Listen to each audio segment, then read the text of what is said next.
mukhang live sa ating si Army na nasa COMELEC ngayon at kukumustahin natin yung filing ng COC, Certificate of Candidacy, kung meron na ba talagang nagpa-file.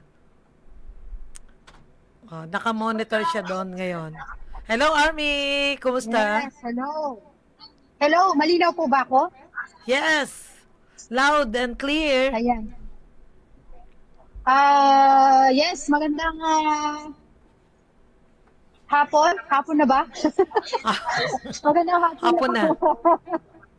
Oo. Magandang hapon po sa ating lahat ng tagapakinig at syempre yung mga nanonood dito sa ating Facebook live streaming at YouTube channel, no? So live nga po tayo ngayon dito sa COMELEC Gimba ngayong unang araw ng filing ng Certificate of Candidacy para sa mga tatakbong municipal officials, no? Mga mayor, vice mayor, at sangguniang bayan members o yung mga councilors sa darating na national and local elections sa May 12, 2025. Ma'am G, medyo tahimik pa dito, no? Wala pang gaanong tao bukod dun sa ating mga COMELEC officials and personnel at sa mga nag-a-apply ng voters certificate na mangilan-ngilan na dumarating. Pero meron ng isang nag-file ng kanyang Certificate of Candidacy dito sa Gimba bilang isang konsehal. Yan ay si Ginoong Nestor Eugenio. Ayan. Nakapirma siya doon. Kung mapapansin nyo, meron dito na parang oath, panata para sa malinis, marangal at may dignidad na kampanya sa halalang 2025. Nakapirma doon yung pangalan niya. Si Sir Nestor Eugenio ay nag-file kaninang umaga, alas 10:28. No? At siya ay mula sa Barangay Galvan. At ang kanyang party ay akbayan, according doon sa mga nakausap natin na COMELEC officials dito. So far, wala pa na iba pang nagpa-file. Nagtanong tayo dito sa ating COMELEC official na si Ma'am COMELEC officer natin si Ma'am Melanie Palon. Sabi niya, ang balita daw niya ay sa October 8 daw magpa-file ang iba pa. So sabi ko nga kanina magbubulagaan na lang dito kung sino yung magpa-file ng kanilang candidacy. Kahapon, di ba, last day of registration, ang bilang ng nagrehistro kahapon, medyo marami daw tao dito. Nasa 246 yung nagparehistro. At ang bilang ng ating nadagdag o yung bagong apply ng mga registrants o yung mga voters, regular yan, regular voters ay 2,582. 2,183 dyan ay madadagdag doon sa bilang ng regular voters na natin bago pa yung aplikasyon, ano?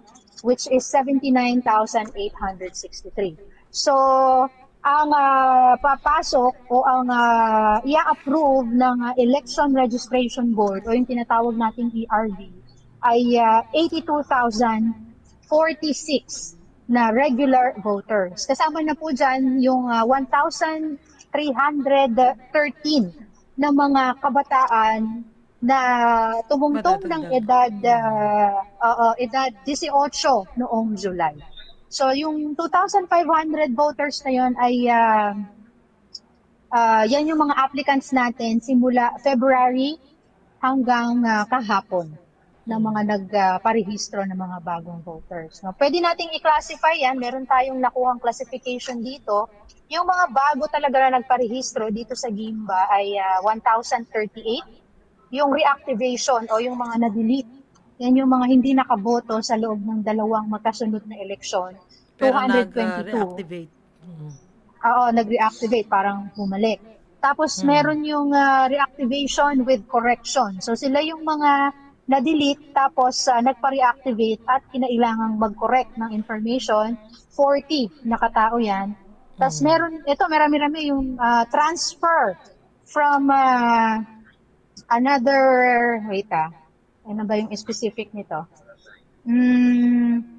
Transfer from another district, city, or municipality, 822 yung nadagdag.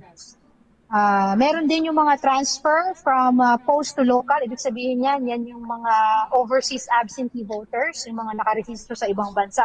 Pero dito na boboto kasi andito na sila, kaso ita-transfer pa. 7 lang yan. Meron din yung nag-transfer from another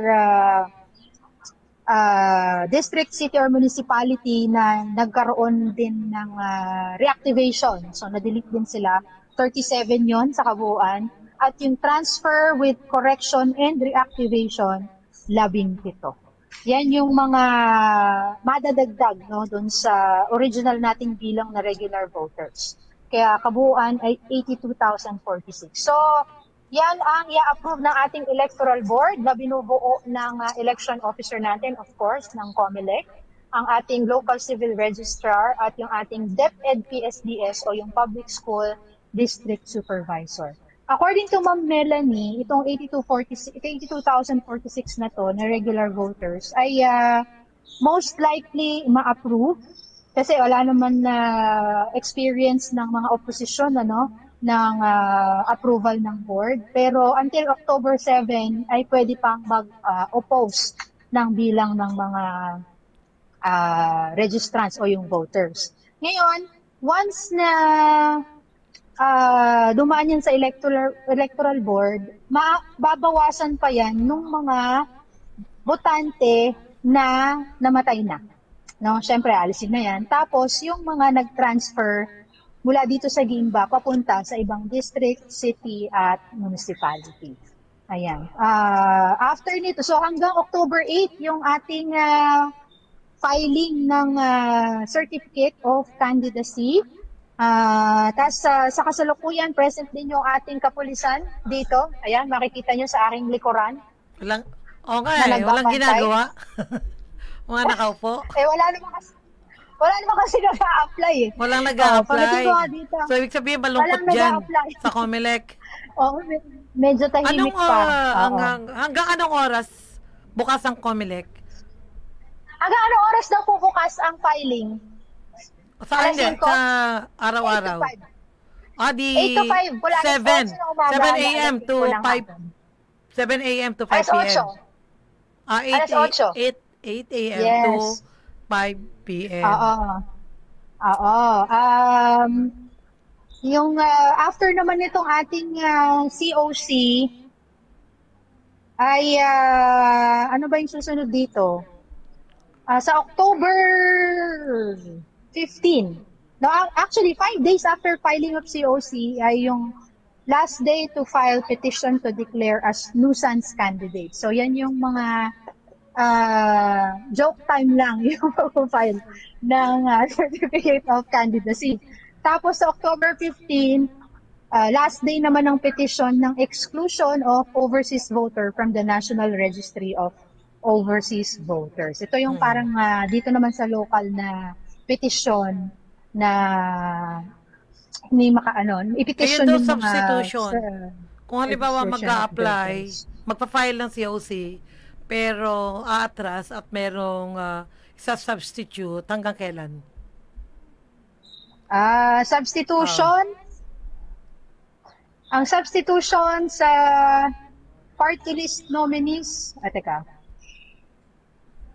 Hanggang October 8 lang din.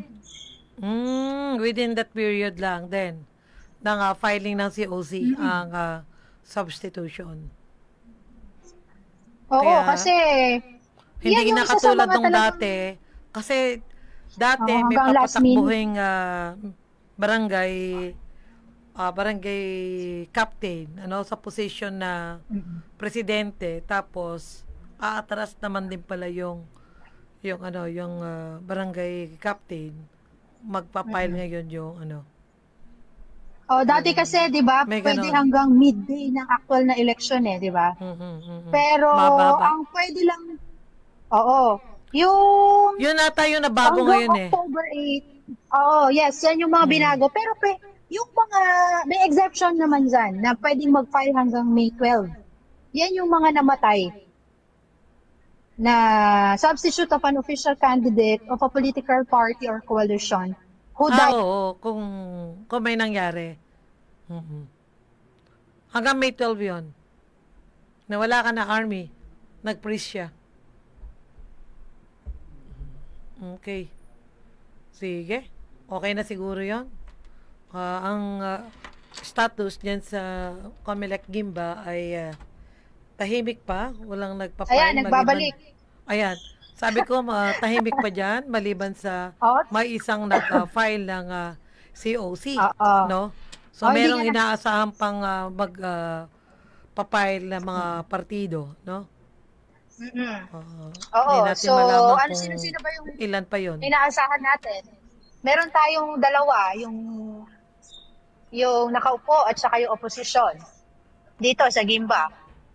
Pero by the way, hindi ko nabanggit yung yung SK, yung Sangguniang Kabataan Voters, nasa 25,641 po yan. Malaki.